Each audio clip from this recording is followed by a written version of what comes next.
हरिहर हरिहर हरिहर। इस समय हैं हम द्वारकाधीश की नगरी द्वारका में, और द्वारका की एक छोर में जहाँ पर ओखा की उस पार समुद्र के बीच में एक टापू है, जिस टापू का नाम भेट द्वारका है। उस भेट द्वारका में हमारे ज्येष्ठ गुरुभ्राता बाबा हरमोदास जी महाराज के साथ आज हम समुद्र के तट पर भ्रमण करने आए हैं, और यहाँ की एक अद्भुत दृश्य आपको दिखाना चाहता हूँ। आप जैसे देखते हैं, ये जो पत्थर दिखाई दे रहे हैं ये पीले रंग की है, और यहाँ आसपास में जो भी हमें पत्थर दिख रहे हैं ऊपर काई जमा है इसलिए काला हुआ है, लेकिन आप देखोगे ये पत्थर का रंग करीब करीब पीला है।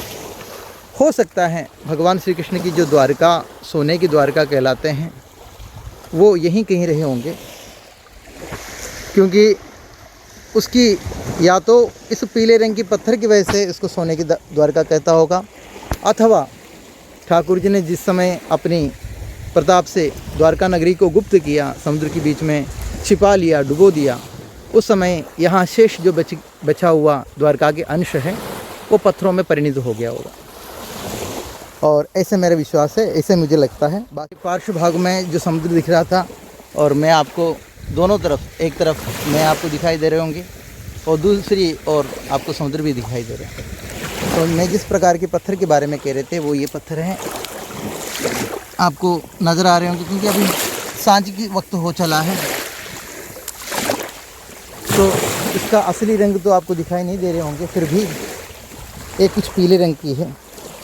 और इस तीर्थ को चक्र तीर्थ भी कहते हैं, क्योंकि यहाँ की समुद्र में ही भगवान की पद्म और चक्र दोनों प्राप्त होते हैं। भगवान का ये 4 चिन्ह हैं, शंख, चक्र, गदा और पद्म। चक्र जैसा दिख रहा है, ये देखो, ये देखो। नहीं, ये सीप है, सीप ये सीप है। चक्र का भी आपको दर्शन कराएंगे। अगर यहाँ इस तट पर नहीं मिलता चक्र, इसकी 4 दिशा है, चारों दिशा में अलग अलग प्रकार की वस्तुएं प्राप्त होते हैं। पूर्व में कुछ, पश्चिम में कुछ, दक्षिण में कुछ और उत्तर में कुछ। और ये पत्थर आप दिखाई दे रहे हैं, बिल्कुल सुनहरी रंग की पत्थर है। और समुद्र देवता ने आकर इस मोबाइल को भी आच्छादित किया है, स्नान कराया है। हाँ, तो आप इस प्रकार के पत्थर यहाँ दिखाई दे रहे हैं, ये सारे पत्थर पीले रंग की है। मैं थोड़ा सा नज़दीक ले जाकर दिखाता हूँ। जिस प्रकार मैं बता रहा था, ये आपको बिल्कुल दृश्यमान हो रहे हैं। ये सारे पत्थर पीले रंग की हैं। ये सुनहरी पत्थर हैं, पीले नहीं सुनहरी कलर कह सकते हैं, क्योंकि पीला रंग अलग होते हैं, सुनहरी अलग होते हैं। ये सारे चट्टान सुनहरी रंग में आपको दिखाई दे रहे हैं। और महाराज जी देखो अपने हाथ से आपको दर्शन कराते हैं। गोल्डन कलर, ये देखो प्योर गोल्डन। महाराज जी हाथ में भी उसके छाया दिखाई दे रहे हैं। तो या तो ये किसी समय महाराज जी सोना ही रहा होगा। हाँ, सोना ही रहा होगा जी, ठीक है। और ठाकुर जी के चमत्कार की वजह से ये नष्ट हुआ है। ये भेट द्वारका इसलिए भी प्रसिद्ध है क्योंकि कहते हैं सुदामा जी से भगवान का भेंट यहीं पर हुआ था, इसलिए इसका नाम भेट द्वारका पड़ा है। और शायद इसलिए भी ठाकुर जी ने अपनी मित्रता की, अपनी दोस्ती की, उस मिसाल को कायम रखने के लिए पूरी द्वारका डुबोने के बाद भी समुद्र के बीच में ये टापू जैसे इतनी जगह को भगवान ने बचा लिया, या डुबोने से परहेज किया। और यहाँ की पूरी चट्टान आप देख रहे हैं, पूरे पीले कलर की है। एक एक चट्टान कुछ ठाकुर जी की अद्भुत लीलाओं को बयान कर रहे होंगे। मैं तो आपसे ये कहूँगा, कभी समय निकाल कर आइए, द्वारकाधीश की दर्शन करने आइए।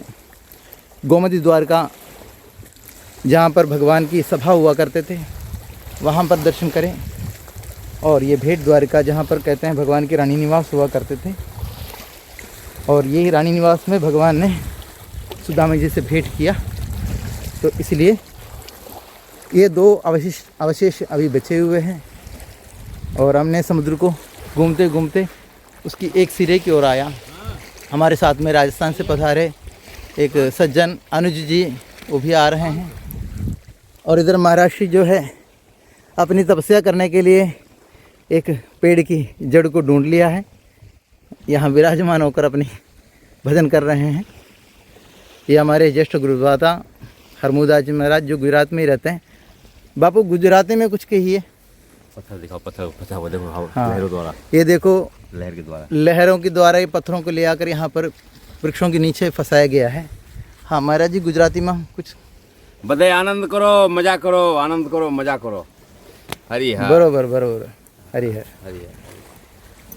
तो आप जिस प्रकार आपको दिखाई दे रहे हैं, और समुद्र की एक किनारे से हम घूमते घूमते दूसरी छोर पहुंच गया। ये पूरा चारों तरफ समुद्र है और यहाँ की ये रेता आप दिखाई दे रहे हैं, ये अनेकों प्रकार की सीप, मोती, बहुत कुछ इसमें है। मैं आपको दिखाने की प्रयास करूं तो एक एक बालुओं की कण न जाने कितनी इतिहास को बयान करते होंगे। तो रात में आ जाता है इधर, समंदर रात में आता है, दिन में उतर जाता है। दिन में समुद्र यहाँ से उतर जाते हैं, रात को यहाँ पर बाढ़ के द्वारा, ज्वार बाटे के द्वारा समुद्र फिर लहरों के द्वारा भर जाते हैं। आप देख रहे कितने अद्भुत अद्भुत प्रकार की ये सीपें हैं। मन करता है यहीं बैठा रहूं और समुद्र को निहारता रहूं और आनंद लेता रहूं। इस रेत में, इस समुद्री किनारे सचमुच में आनंद है। आप भी महसूस कर रहे होंगे, क्योंकि अभी तक हमारे बोलने की जो टोन है वो कुछ और था, लेकिन जैसे ये तट में बैठ गया, मेरा बोलने की स्वर भी बदल गया, भाव भी बदल गया। अनेकों अनेकों सिद्धों ने, कहते हैं यहाँ 84 सिद्धों ने इस दूने पर तपस्या किया है, तो 84 दूना इसलिए नाम पड़ा है। और ये तो मेरे साथ चमत्कार ही हुआ है। जैसे ही मैं यहाँ बैठ गया, अभी तक समुद्र तट पर में चल रहे थे तो कुछ और भाव था, श्वास उखड़े उखड़े से थे और मैं जल्दी जल्दी बोले जा रहे थे। और जैसे ही मैं यहाँ पर तट पर बैठ गया, मन शांत हो गया, सहज हो गया, और मेरी वाणी से भी आपको उसका अनुभव हो रहे होंगे। एक अद्भुत भाव मेरे मन में प्रकट हो रहे हैं। वैसे कहते हैं ना, गीतों के माध्यम से कलाकारों ने कहा है, सागर किनारे दिल ये पुकारे। तो ये दिल सागर किनारे, न जाने उस कृष्ण की उस उमंग को, तरंग को पुकार रहा होगा। अब मेरे कानों में ठाकुर जी की बांसुरी की मधुर धुन गुलते जा रहे हैं। न जाने वो कहाँ से आ रहे, मुझे पता नहीं। शायद ही आपको सुनाई दे रहे होंगे, लेकिन मेरे भीतर ही भीतर कहीं वो बांसुरी की धुन झनकर तो हो रहे हैं और मैं आनंद में डूबता चला जा रहा हूँ। ये संध्या, ये बहुत याद रहने वाला शाम है। मैं विचार करता हूँ अभी इस लाइव प्रसारण को रोक दूँ, क्योंकि ये अवसर मिला है थोड़ा सा अपने में डूबने का। राधे राधे।